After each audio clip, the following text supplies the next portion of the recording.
got my blanket ready, so I'm ready. Hey everyone, welcome to today's bookshop episode. We're going to be continuing the BLOODS series that we covered last month,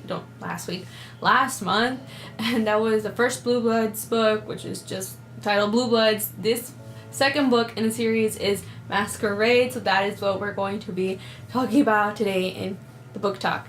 So let's get into an overview of what this book is about, what takes place in this book, and then we'll head into the spoiler.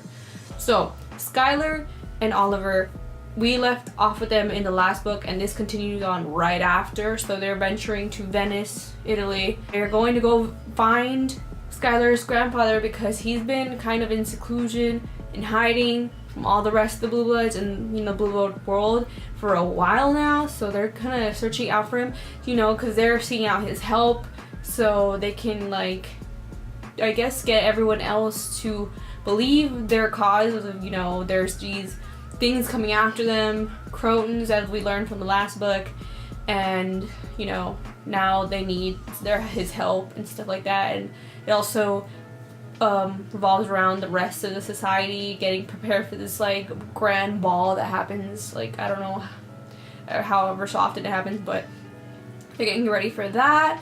And yeah, normal blood, high society stuff that goes on. So that's this book. That's what happens in this book. So I'm gonna get into the spoiler before I do, I just want to suggest this book to anyone who hasn't read it yet. I think it's a fabulous book. It's fast-paced, quick, easy, to the point, and it's fun. And like I said, I suggest this book to anyone. So if you haven't read it, go ahead and read it. We will wait. You can join us after you're done, and you can, come chit chat with us in the book talk part of the video. So, oh my god, this book was just so much more fun-filled, more fast-paced than the last book, you guys.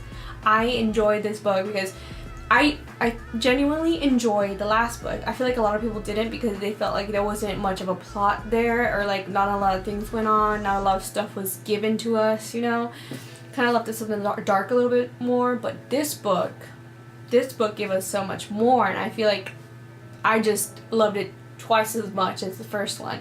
So let's get into this, because there's still so much that kind of changed, but then there's still so much that just kind of continued on. And so I want to talk a little bit about the relationships, Skylar, Jack and Mimi, I said Jack and Skylar, and I mean Skylar and Oliver, and then the new guy, there's Bliss, who's kind of left alone, I don't know. So Jack and Skylar, I don't like them very much, but I'll say it again, I don't like the relationship. I feel like Jack is kind of such a very bland character, and it's just kind of thrown together. He's just kind of there to me. He's this like proper elite, very wealthy guy that's doesn't have much to offer. I don't know, that's how I feel about him. So that's just him, and I don't know why she's so in love with this dude, because now she's like living under the roof, the Force's roof, because that's their guardian. Her guardian is now Jack's dad, because her grandmother died and her grandfather isn't seen as, like, I don't know the deal there, but like that happened. So I don't know what she sees in him, but I must say that the relationship between the both of them did seem a little bit more cute in this one. It seemed a little bit more realistic. It played off a little better for me, but I still don't like it, You know what I mean? I feel like I can ramble on about that forever, but I'm not going to, because I feel like this video is going to be very long if I do. So moving on, you guys know that I love Skylar and Oliver, which I just, oh my god, in this book, their friendship and all that, he's just trying to be a good friend to her, and it's just put to the test, like, the relationship. And, because Skylar needs to drink some blood, but she doesn't want to, and then Oliver's just over here like, you need to, let me be that person for you, and then she's just like, no, it's gonna ruin our relationship, and then they end up doing it though, and I'm like sad that it happened, because then she found out that he really loves her, but then she's kind of like, I don't know, I feel like she doesn't feel the same way, and it just puts him in this spot of like, I'm stuck in the friend zone. And yeah, so a lot of push and pull with me, I feel, and my feels are just like crushed mostly because she's, I don't know, I just can go on and on about this relationship basically, and I don't want to. Let's get a little closer, shall we? Okay, enough said there.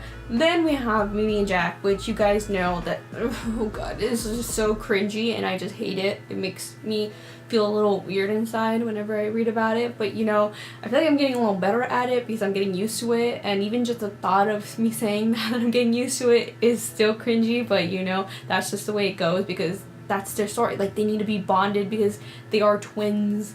They were in a different like lifetime, like in the beginning of all time, like they were angels and they were just meant to be, and now they're like, this is just how it goes, you know, so you kind of have to take it that way.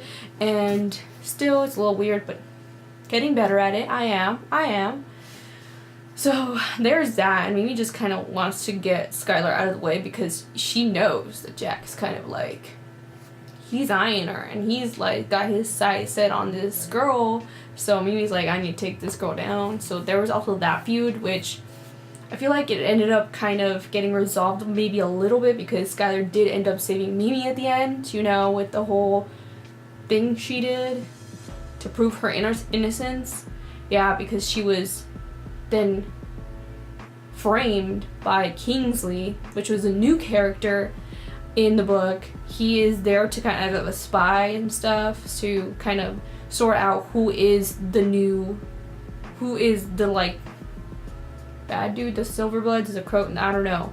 But then there's something fishy at the end. I don't know what went about that. So also new character is Skylar's grandpa, because he did end up coming back with her. So he seems cool. I think he's kind of like conspiracy theory type of dude, you know, that's like always questioning things, because I can't trust none of y'all. I can't trust nobody in this like society group because you're all shady. I feel he's that kind of dude. So, and he seems pretty smart, and he's like been around for a while, so he's kind of like, he knows his stuff. So I liked his character, I do. So now he's teaching Skylar the way, and he's kind of leading her, you know. So that's good too. I like that they added him in here. And then the Bliss was just another character. I think poor Bliss, I feel like she kind of got that short end of the stick again, kind of, because she's kind of straying away from Mimi now. She's starting to form like a tighter knit bond with Skylar. But I feel like she still gets the short end of the stick because there's not a lot to her still. But I'm gonna like chill out and like sit back and relax and wait for this to play out to see who she really is, because so far all I've been getting is blackouts, Dylan, and her relationship with Mimi and Skylar. So that's it, really.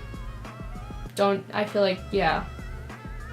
Oh, on top of it all, I feel like this was just like a great book because there's the fast pace that is included with everything that I feel like with the Melissa de la Cruz writing that she has. So that is great because there is no filler. There's just necessary scenes and text that will move the story along from chapter to chapter, and I think that is great. I feel like there has been a less, you know, mention of the whole designer thing, world part of this society thing, that she did a lot of mentioning in the first book. She, like, a lot of, like, labels were thrown out there and words like that, and there's less of it now, which I actually enjoyed. Don't get me wrong, I enjoyed it, but there's less of it now, so that's cool. And I feel like this world is just coming together so well, and I'm so excited for more of it. So for me, this book gets a 5 out of 5 stars. I love it. And what more can I say about it? Like, I'm so ready for the next book, which is Revelations. I'm not going to be having a book talk on it next month, I think. I am going to be reviewing... Hold on. I'm going to be reviewing Merciless. I am playing with my nose ring. I'm not picking my nose. But I'm going to be reviewing The Merciless by Danielle Vega. So stay tuned for this. If you guys have read it, oh my god. I can't wait to talk to you guys about this if you've read it. So stay tuned. And I think that's all I really have to say. hope this video wasn't long and rambly, but yeah, it's already dark out. Oh my god. I'll see you guys in my next video. Hope you guys have a good writing week, and yeah, all that jazz. Bye guys.